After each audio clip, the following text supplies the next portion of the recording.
Campaign 2018 is sponsored by Wisconsin Hospital Association, Wisconsin Counties Association, Wisconsin Realtors Association, Marshfield Clinic Health System, and Campaign 2018 partner Milwaukee Journal Sentinel.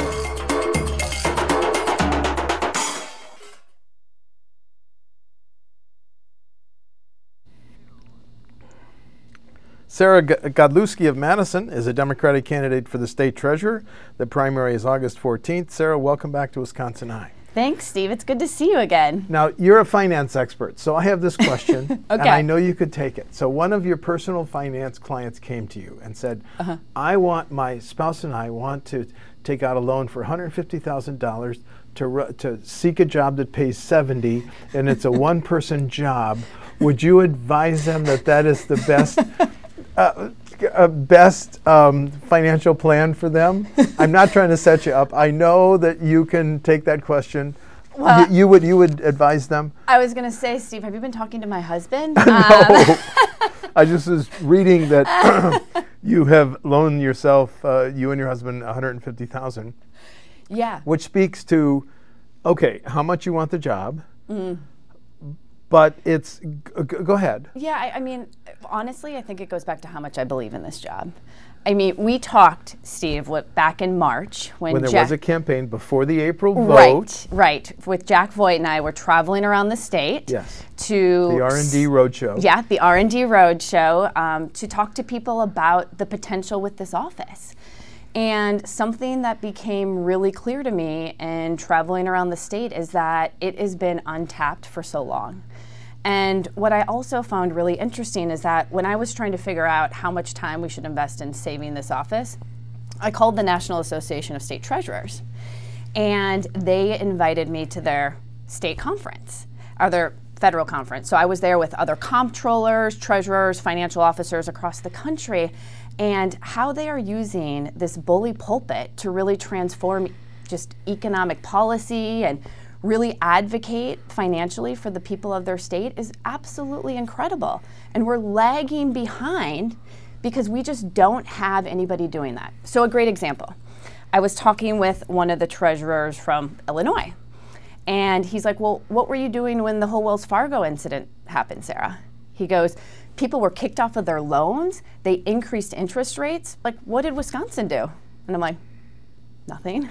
He goes, we took a stance, and because there's consequences when large banks or companies don't have a consumer advocate, and we need that. He goes, so Wisconsin didn't have anybody doing anything for them? But how many FTEs does the Illinois treasurer have? Because the state treasurer in Wisconsin is budgeted for one person, you or whoever's elected on November 6th. Right. And how much could you how much of a deep dive could you do in a Wells Fargo issue, one person in a basement office in the Capitol? Yeah, I think it goes back to using this office to really advocate. I can advocate just one person by myself in this independently elected role. You can also form partnerships and relationships. I mean, we literally, when we saved the state treasurer's office, we formed partnerships with over 30 organizations across the state. It was really building a coalition. But when you don't have anybody at the helm to do that, it's hard to have a financial advocate when you don't have somebody leading that. And so that's one of the things that I want to be able to do, is to form a coalition to really advocate financially for the people of Wisconsin. I mean, I think another good example, Steve, is that we know financial exploitation of seniors is a serious issue in Wisconsin. I think the last time I read it was the #2 reason why people in Wisconsin call the aging agency. But yet, if you look at financial exploitation, they're dealing it with these kind of small organizations across the state. We don't have anybody statewide to maybe help people in northern Wisconsin or in western Wisconsin or in Green Bay. And so I think we need to kind of think about how we can leverage this kind of piecemeal entities that are going on to really benefit all Wisconsinites. And that's just one of many examples. Well, let's go back to the Wells Fargo example. Sure. Had you been state treasurer then, you referred to the bully pulpit, which is all you have with an FTE of one person. Right. So you would have called a press conference and asked what to try to help Wells Fargo customers in Wisconsin. How much could you do? Right. So let's look at Illinois. because I think that's a really good example. So what the state treasurer did is he looked at the impact, what it did, how many people were affected, and then he actually formed relationships with the legislature and said, look at these state contracts that we have that are financed by Wells Fargo. There needs to be consequences with them for doing this. Look at what's actually happening with charges. They actually put a fine on them. And so he led the effort with the legislature to do that. But it was individually him to kind of really take that power and do that. The only real statutory obligation, duty of the state treasurer is to serve on the Board of Commissioners of the Public Lands. Fair? Fair statement? So I would push back on that, Steve. Go ahead. Are there more statutory duties that? There are additional statutory duties. So statutory duties with the office include they have depository authority, so signing checks.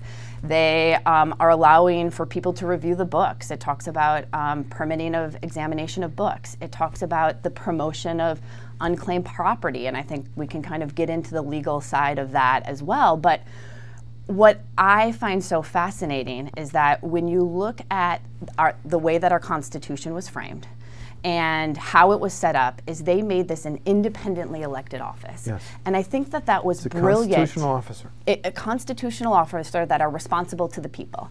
Now, what I think is so brilliant about this is that the treasurer does not have any say in the budget process. Right. The governor and the legislator tell the people of Wisconsin how to tax them, what to tax them, how to spend their money, and then they spend their money. But we don't have right now anyone actually saying, well, did you spend the money the way that you were going to? Now, a financial best practice would be an independent office, should be responsible, that's responsible to the people, should be looking at that and saying, oh, we should check that. Now, currently, the way that our government is structured here in Wisconsin, or the way that kind of operations have been happening, is that that function is under the governor and happening through the Department of Administration. Now, there was a really interesting report that came out by one of the largest government auditor companies in the world, and they looked at the #1 reason for fraud in government. The #1 reason for fraud in government was lack of internal controls. We as Wisconsinites have an opportunity to use this office as an internal control, and so I think it's really important that we start doing that. If you're elected on November 6th, one of the first things you're going to get from the Department of Administration is a packet requesting your budget for biennium 2019-2021. Yeah. Are you going to ask for additional FTEs? And if so, how are you going to document the need for those additional FTEs? So looking at, again, this independent office, and I think forming relationships clearly with the Board of Commissioners of Public Lands. If you look at the Department of Administration and kind of the staffing structure of that entity, within 2 years, it increased by, I think when I read from the legislature, by almost 500 FTEs, which were doing accounting and doing comptroller activities. Now, I would say that those functions, some of them should be coming over to the treasurer's office. I think the other thing 500 people where it's all happening in the same place, no financial expert would say that's a best practice. I trust that. I would never invest in a company that was doing all those financial functions under one roof. So, but if you look at the treasurer's office, it runs on unclaimed property revenue, the revenue from the unclaimed property program. Now, which is a program that was taken away along with the EdVest program, right, which is why it's down to one person, the treasurer. But I think we can still look at, there is a legal aspect in statute for unclaimed property. And so leveraging that revenue that program still produces to really build the office. Because I will tell you, Steve, when I'm talking to Wisconsinites, there are really two things that they care about. One is, who's my fiscal watchdog? Who's my advocate? I want that and I need that. And then I think the second thing that they talk about is who is advocating for us financially. I mean, these vulnerable populations across the state are being taken advantage of, and they're like, who's doing that right now for me in government? And the answer is no one. This is exactly what this office should be doing. I think sometimes it's unfortunate, Steve, that the dialogue for this office is about reclaiming old responsibilities. To me, that's the past. we really have to look about what the future can do. And that's honestly, Steve, why I'm running, is because I have been changing and working in industries that have been really innovative and changing the status quo. And so when you keep just thinking about bringing things back, I think we're doing ourselves a disservice. I think we need to be looking at what are other states that are doing that are successful? What is industry doing that's successful? And I think we need to bring that to this office so we really elevate it so it benefits all Wisconsinites. I mean, to your point, a lot of people were shocked that this amendment even passed because they didn't know what the Treasurer even did for them.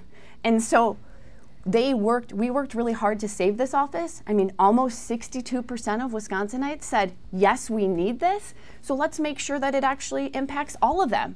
We didn't waste this energy to go back to what it was before. We really use this so we can do something new and different. The Republicans have controlled the governor's office at both houses of the legislature for 8 years. Yeah. If you're a Democrat elected on November 6th, why are they going to listen to a Democrat? You. Yeah, well, so let's go back. It's an independently elected office, so I don't need permission from the governor or I don't need permission from the legislature to get things done.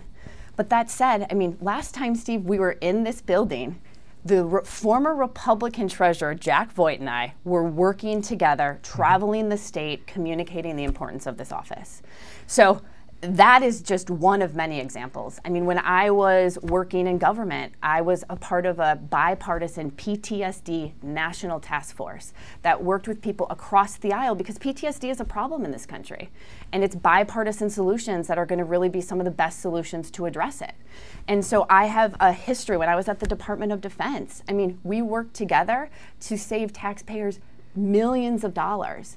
So money, at the end of the day, Steve, isn't red. It's not blue, it's green.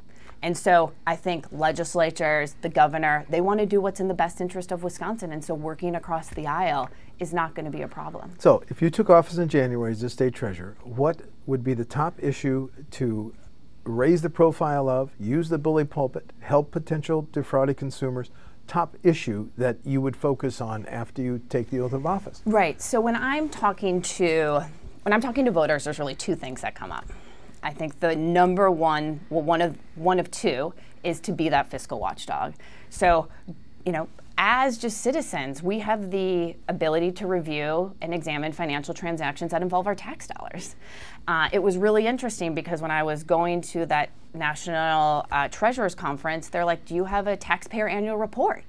I mean, to me, that makes a lot of sense. I sit on boards, nonprofit boards, investment boards, and when we get an annual report that talks about what was the money spent on, and then what do we get for that? And I think that's something, for example, that we should be doing for the people of Wisconsin. I think the second thing is this advocating for vulnerable populations. And so whether it's seniors or veterans with financial exploitation, or even the student loan crisis, and thinking about how we refinance student loans. I mean, in the state, the student loan crisis is $24 billion. Interest rates for students last year up to 15%. It's hard for Wisconsinites to get ahead if they can't even keep up. And so it's looking at innovative solutions like this as the state's chief banker to really bring that to Wisconsin. Did the current state treasurer not do enough? WisconsinEye interviewed him because he suggested how we could save money not renting but building and consolidating. Did the incumbent who is not seeking office not do enough? Well, I haven't. That's a good question, Steve, and I don't think he has done enough. Okay. I mean, I'm still waiting. One of the things that he talked about, and I even think it was on WisconsinEye, is that he was going to give back 25% of his salary because this office hasn't done anything. He still has not given back that 25% of his salary. But to be clear, you're not making that same pledge? No. Okay. No. But now let's move on. Final question. Four-way primary on August 14th. Why are you the most qualified than the other three? So what differentiates me from my opponents is, one, my ability to be innovative and think out of the box and have kind of a proven record in doing that. So whether it's with founding our socially responsible investment venture that's doing things that are good for Wisconsin but not sacrificing sound principles, to the way that we worked bipartisanly to save taxpayers tens of millions of dollars at the Department of Defense. So it's looking at innovative ways to do that. I think the second thing is I'm not looking backwards. I'm looking forwards. I have put together a very clear vision on how this office should be helping all Wisconsinites effectively, not just looking at the past, but looking at being a fiscal watchdog, helping vulnerable populations, raising up the entire state, because that's what's important. And then I think the third thing, Steve, is the endorsements that I've received. I've received over a dozen endorsements from state legislators across the state. I've received endorsements from key organizations, whether it's from labor or from the Working Families Party, that really help say, we want Sarah to be that advocate for us. Kind of further saying, we believe her, we trust her record, and she's the one we want to fight for us. Thank you. Sarah Godlewski of Madison is a Democratic candidate for state treasurer. The primary is August 14th. Sarah, thanks for coming back to WisconsinEye. Yes, Steve, thanks for having me. Thank you. Campaign 2018 is sponsored by Wisconsin Hospital Association, Wisconsin Counties Association, Wisconsin Realtors Association, Marshfield Clinic Health System, and Campaign 2018 partner Milwaukee Journal Sentinel.